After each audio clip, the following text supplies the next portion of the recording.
ফরিদপুরের আলফাডাঙ্গা উপজেলার চর বেলবানা গ্রামে পানিবন্দী ১৫০ শতাধিক পরিবারকে খাদ্য সহায়তা দিয়েছেন আকাশ মিয়া নামে মরিশাস প্রবাসী এক যুবক। মঙ্গলবার বিকেলে উপজেলার বানা মৌলভী আব্দুল মজিদ উচ্চ বিদ্যালয় মাঠ প্রাঙ্গণে এই খাদ্য সহায়তা বিতরণ করা হয়। খাদ্য সহায়তা হিসেবে পানিবন্দী ক্ষতিগ্রস্ত ১৫০ পরিবারের মাঝে ২০ মণ চাল বিতরণ করা হয়। মরিশাস প্রবাসী আকাশ মিয়া আলফাডাঙ্গা উপজেলা সদর ইউনিয়নের জাকির মিয়া ছেলে। তিনি মরিশাসের ঈশান কামিনী কোম্পানি লিমিটেডের পরিচালক।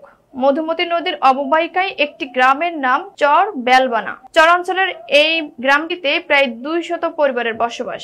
গ্রামীণ রাস্তাঘাট তলিয়ে যাওয়ার কারণে যোগাযোগ বিচ্ছিন্ন হয়ে পড়েছে এলাকার বাসিন্দারা। অধিকাংশকেই চলাফেরা করতে হয় বুক বা কোমর পানি ভেঙে। কিছু কিছু মানুষের ভরসা কলা গাছের ভেলা বা ডিঙ্গি নৌকায়। যোগাযোগ বিচ্ছিন্ন চর বেলবানা গ্রামের মানুষের বর্ষাকালে পানির সাথে যুদ্ধ করে জীবন ধারণ করতে হয়।